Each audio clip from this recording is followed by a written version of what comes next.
नमस्ते, थर्ड आई में आपका स्वागत है। आज थोड़ी चुनाव की बात कर ली जाए क्योंकि लोकतंत्र का वो है, बिहार का चुनाव हो रहा है, लेकिन मेरे हिसाब से एक और चुनाव जो बहुत ही महत्वपूर्ण है, दोनों चुनाव, बिहार के चुनाव का वोट प्रतिशत और जवाहरलाल नेहरू यूनिवर्सिटी जेएनयू के छात्र संघ के चुनाव का रिजल्ट बहुत कुछ इस देश के नए मूड को की ओर बहुत से संकेत दे रहा है। तो जेएनयू के चुनाव की बात करने से पहले ज़रा बिहार के चुनाव की बात कर लें। बिहार में इस बार बढ़-चढ़ के लोगों ने चुनाव में हिस्सा लिया। 20 साल का रिकॉर्ड टूटा, करीब 65% वोट वोट पड़ा। ज़्यादा वोट प परसेंटेज जो है, हालाँकि लोगों का अपना-अपना विश्लेषण होता है, लेकिन जनरली ऐसा माना जाता है जो कन्वेंशनल विज़डम है, जो पुराना विवेक है उसके अनुसार एक एंटी इनकम्बेंसी होती है। सरकार के प्रति लोगों का एक गुस्सा नहीं कहेंगे, उनसे अपेक्षाएँ खत्म हो चुकी होती हैं कि अब ये तो भई 20 साल रह लिए, अब ये कुछ नया नहीं कर पाए। ऐसे में जब बदलाव चाहते हैं, तो ऐसा देखा गया है कि बदलाव के समय वोट प्रतिशत बढ़ता है। ये एक एक जनरल उसकी बात है। तो अगर उस कन्वेंशन से जाएँगे तो ऐसा लगता है कि अगर वोट प्रतिशत बढ़ा है और वो भी काफ़ी बड़ा जंप है, करीब 8% का, पिछली बार 57% था, इस बार 65 है, करीब 8% अगर वोट परसेंटेज बढ़ा है, तो ज़रूर कुछ ऐसा हुआ है जो बिहार में अब उसका आप अपने-अपने तरह से उसका विश्लेषण कर सकते हैं। लेकिन 2 महत्वपूर्ण बातें हैं, एक तो ये है कि बिहार का अ, और उसी से मैं इस चीज़ को भी समझना होगा, बिहार का वोटर इस बार बिल्कुल साइलेंट है। मुखर नहीं है, हल्ला नहीं मचा रहा है। जैसे अगर आपको याद हो 2014 में बिल्कुल हल्ला मच गया था कि मोदी जी 2024 में भी, अरे 2019 में भी हल्ला मचा था। फिर 2024 में भी मोदी जी ने 400 पार था, वो मुखरता नहीं है, साइलेंट है। अब इस साइलेंट को भी दोनों तरह से इसका विश्लेषण हो सकता है।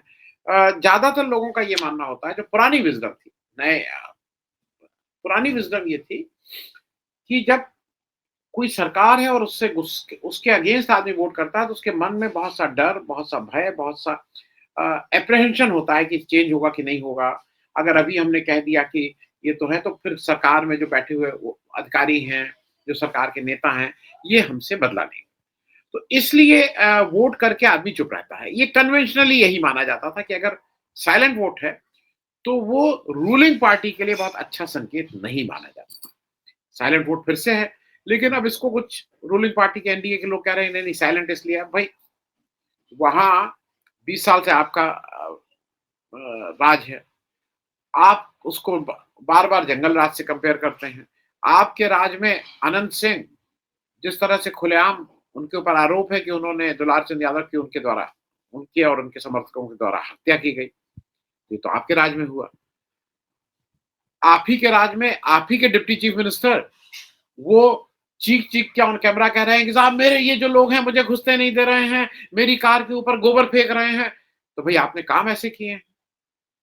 उन्होंने एक बार भी ये नहीं कहा कि वो उनको एक गाँव में वो कहीं गए वोट वाले दिन और वो डिप्टी चीफ मिनिस्टर हैं और रो-रो के वो डिप्टी चीफ मिनिस्टर तुम, 10-20 साल से सरकार तुम्हारी, बीजेपी के तुम, सेंटर में तुम्हारी सरकार, सेंट्रल फोर्सेस तुम्हारे पास, ईडी, सीबीआई तुम्हारे पास और तुम रो रहे हो। तो ये कुछ घालमेल है।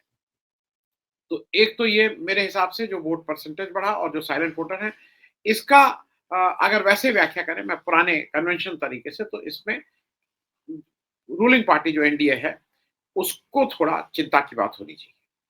दूसरा एक जो बड़ा चीज़ जिसको मैं जेएनयू से जोड़ना चाहूँगा, बार-बार राहुल गांधी 2 चीज़ें कर रहे हैं। राहुल गांधी जेन ज़ी, यंग, यूथ, युवा, आपके हाथ में, आपकी ज़िम्मेदारी, आप समझिए, आप करिए जो कर रहे हैं।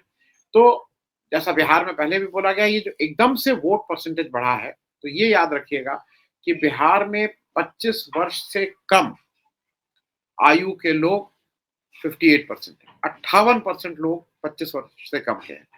बिहार की एवरेज एज, जो मीडियन एज बोला जाता है, एवरेज एज 22 साल है।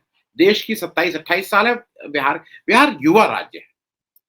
तो अगर वहाँ युवाओं ने बढ़-चढ़ के हिस्सा लिया है, तो ऐसा लगता है कि जो युवाओं की सबसे बड़ी इस समय की समस्या है और वो है बेरोज़गारी, शायद उस पे भी एक वोट पड़ा है। इसकी संभावना है, अगर वोट ज़्यादा पड़ा है। अब इसी ज़्यादा वोट से जेएनयू की बात कर लें। जेएनयू में पिछले 2-3 साल का कम वोट पड़ा। जेएनयू में 2023 में 73%, जेएनयू स्टूडेंट यूनियन की बात कर रहा हूँ, छात्र संघ चुनाव की, 73% वोट पड़ा था 2023 में, 2024 में 70%, और इस बार पड़ा है 67%, 67%। जेएनयू छात्र संघ का चुनाव ऐसा होता है कि पूरे देश भर की नजर उसके ऊपर होती है। उसके 2-3 कारण हैं। एक तो कारण यह है कि अब बाकी जगह स्टूडेंट यूनियन, जहां-जहां बीजेपी की खास करके सरकार है, वहां तो स्टूडेंट यूनियन नाम की चीज अब खत्म कर दी गई। स्टूडेंट यूनियन नहीं होती है। बीजेपी जैसे चाहती है कि जैसे आरएसएस चलती है, नॉमिनेट करके वो किसी को बना दे, लेकिन अब स्टूडेंट यूनियन के इलेक्शन पुरानी है। और ये बीजेपी को ही क्या, सारी सरकारों को अच्छा नहीं लगता है कि स्टूडेंट यूनियन, लेकिन समहाउ जेएनयू और दिल्ली यूनिवर्सिटी में स्टूडेंट यूनियन के इलेक्शन अभी भी हो रहे हैं। जेएनयू का क्योंकि देश की बहुत प्रतिष्ठित, मेरे ख्याल में सबसे प्रतिष्ठित यूनिवर्सिटी, जिसमें पूरी तरह से आरएसएस कब्जा करने की कोशिश में, लेकिन कब्जा तो आप टीचर्स पे कर सकते हैं, स्टाफ पे कर सकते हैं, जमीन क्लासरूम में कर सकते हैं, लाइब्रेरी में कर सकते हैं, लेकिन स्टूडेंट्स के मन पे नहीं कर सकते हैं ना, स्टूडेंट्स के दिमाग पे नहीं कर सकते हैं ना। आज भी वो जो जेएनयू है, वो अपना एक अलग ढंग से सोचती है। देश में बेस्ट यूनिवर्सिटी का रिकॉर्ड उसको 1 या 2 नंबर पे पिछले 10, 15, 20 वर्षों से है। तमाम आईएएस दिए, तमाम आईएफएस दिए, तमाम नेता दिए, उसकी उसकी मैं गिनती नहीं कर रहा हूँ, उसको रिपीट करने की जरूरत नहीं है। इस बार वहां पे 4 पद होते हैं: अध्यक्ष, उपाध्यक्ष, महासचिव और संयुक्त सचिव। President, vice president, general secretary, joint secretary, ये और 42 मेंबर्स की एग्जीक्यूटिव होती है। ये टोटल चुनाव ऐसे होता है। इस बार के उसमें टोटल वोटर्स जो थे, कितने ने वोट दिया मैं नहीं बोला हूं, टोटल वोटर्स जो थे, जो रजिस्टर्ड थे, वो 9043 थे, 9043। इस बार क्या हुआ कि 4 या 5 फैक्शन मिलकर चुनाव लड़ रहे थे। एक लेफ्ट था। अब लेफ्ट में आयसा, एसएफआई, ऐसा ये 2-3 जो कम्युनिस्ट पार्टीज के जो स्टूडेंट विंग्स हैं, उन्होंने मिलकर 3 ने मिलकर चुनाव लड़ा था। इस लेफ्ट गठबंधन ने स्वीप किया है, 4 सीटें उन्होंने जीती। अब यहाँ पे मैं इसलिए इस बात को और भी रेखांकित कर रहा हूं। वहां पे अब जो जो रिजल्ट कह रहे हैं, जैसे अदिति मिश्रा हैं, जो अध्यक्ष बनी हैं, वाइस प्रेसिडेंट के गोपिका हैं, general secretary Sunil Yadav, joint secretary Danish Ali, 4 में से 3 लड़कियां हैं। और ये मैं तो हरदम इसको एक शुभ संकेत मानता हूँ। 6 साल बाद फिर से जेएनयू के अध्यक्ष पद पे कोई लड़की जीत के आई है। मैं एक और चीज कह रहा हूं, जो आपको सामने दिखाई दे रहा है ना, कि एबीपी जो है, अखिल भारतीय विद्यार्थी परिषद सेकंड पे रही, बहुत कांटे की लड़ाई थी। इंप्रेशन ये दिया जा रहा है कि लेफ्ट और एबीपी के बीच बिल्कुल close, neck to neck. Larger अगर पिक्चर देखें, वहां पे लेफ्ट फ्रंट लड़ रहा था, अखिल भारतीय विद्यार्थी परिषद लड़ रहा था। वहां पे एक और लड़ रहा था, प्रोग्रेसिव स्टूडेंट एसोसिएशन। फिर वहां पे एक है जो लड़ रहा है, बिरसा अम्बेडकर स्टूडेंट्स वालों का एक वो है, जिसमें उन्होंने पहली बार 11 साल से इलेक्शन लड़ रहे हैं, पहली बार उनके एग्जीक्यूटिव कमेटी में उनकी सोशल साइंसेस से जीत के गई हैं। फिर वहां एनएसयूआई, कांग्रेस का जो छात्र संगठन है, वो लड़ रहा था, छात्र आरजेडी लड़ रहा था, ये सारे लोग लड़ रहे थे। और जो ऑपोजिशन का वोट था, वो फ्रेगमेंटेड था। और दूसरा, जैसा वहां के अदिति जी ने और बहुत से लोगों ने कहा है, कि वहां सिर्फ अखिल भारतीय विद्यार्थी परिषद नहीं लड़ रहा था, वहां अखिल भारतीय विद्यार्थी परिषद था, मतलब जो उसके कैंडिडेट थे, उनके सपोर्ट में कौन कौन था? अखिल भारतीय विद्यार्थी Parishad, Bharatiya Janata Party, RSS, VC, rector, proctor, Delhi police, ED, CBI, income tax, ये सारे लोग लगे हुए थे। मतलब ये उन्होंने ऑन रिकॉर्ड कहा है कि जो वीसी हैं जवाहरलाल नेहरू यूनिवर्सिटी की, वो भी लगी हुई थी कि किस तरह से अखिल भारतीय विद्यार्थी परिषद के लोग जीते। लेकिन स्टूडेंट तो स्टूडेंट हैं, उनको आप बाकी सब चीजें कर सकते हैं, लेकिन उनका मन और उनका दिमाग तो नहीं बांध सकते हैं। और उन्होंने वहां अखिल भारतीय विद्यार्थी परिषद को घुसते नहीं दिया है।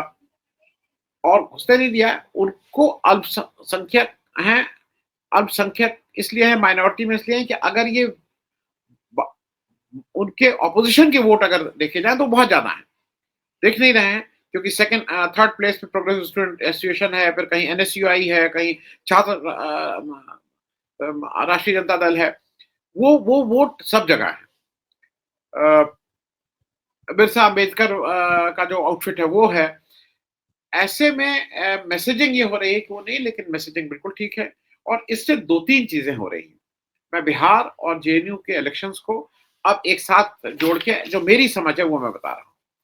जेएनयू वो इंस्टीट्यूशन है जहाँ पे अभी 2 दिन पहले पेपर में आया कि 600 से ज़्यादा केसेस जेएनयू और जेएनयू के स्टूडेंट्स के ऊपर, जेएनयू के उस पे चल रहा है। तो सरकार की तरफ से पूरी कोशिश है कि किसी तरह से जेएनयू का नामो-निशान मिटा दिया। लेकिन हस्ती ऐसी है जो मिटती नहीं है। जेएनयू को ये पूरी तरह से राइट विंग के लोग, आरएसएस पोषित जो लोग हैं, उसको टुकड़े-टुकड़े गैंग बोलते हैं। लेकिन जो जेएनयू से निकला हुआ है, उसके पास एक अलग तरह की प्राइड, एक अलग तरह का गर्व रहता है कि वो जेएनयू से, और हम मानते नहीं हैं उस बात को कि वहाँ से निकले हुए one of the best academics में उन लोगों का कोई माने नहीं है। लेकिन ये जो दोनों जगह के चीज़ें हैं, मैं इसको ज़रा जोड़ के देखने की कोशिश करिए। जेएनयू में जो जो वर्डिक्ट आया है और जो वर्डिक्ट बिहार में वर्डिक्ट तो नहीं आया है, लेकिन जो पोल परसेंटेज बढ़ा है, ये इस बात का बिल्कुल स्पष्ट संकेत दे रहा है कि जो जेन ज़ी है, जो अगली जनरेशन है, उसके मुद्दे फ़र्क हैं। उसके मुद्दे मंदिर-मस्जिद नहीं हैं, उसके मुद्दे हिंदू-मुसलमान नहीं हैं, उसके मुद्दे इंडिया-पाकिस्तान नहीं हैं, उसके मुद्दे रोज़गार है, उसके मुद्दे महँगाई है, उसके मुद्दे भ्रष्टाचार है, उसके मुद्दे ये सब हैं। तो मेरे ख़्याल में ये एक शुभ संकेत है कि अगर जो नई पीढ़ी है, जो युवा हैं, उनको अगर अपने मुद्दों को समझ के, अपनी चीज़ों को समझ के, उनकी प्रायोरिटी के हिसाब से वो जो दल उनको ठीक लगे, वो ठीक है। अगर उनको लगता है कि 2014 से मोदी जी ने बिल्कुल बाढ़ ला ले आई है रोज़गार की, लोग बहुत रोज़गार मिल रहा है, लोगों की का जीवन ज़्यादा आसान हो गया है, ज़्यादा सुलभ हो गया है। अगर उनको ये लगता है, तो बिल्कुल उनको मोदी जी को और बीजेपी को वोट देना चाहिए। लेकिन अगर उनको लगता है कि नहीं, उनके उनके लिए रोज़मर्रा की ज़िंदगी का जो कश्मकश है, वो ज़्यादा बढ़ गया है, चीज़ें मुश्किल हो रही हैं, घर में देख रहे हैं, मतलब सुबह से शाम तक जो जीने का एक जो जद्दोजहद है, वो बढ़ गई है, तो फिर उनको ही ये निर्णय लेना होगा कि इस देश को का नेतृत्व कौन दल और किस तरह के लोग करेंगे। Thank you so much. धन्यवाद।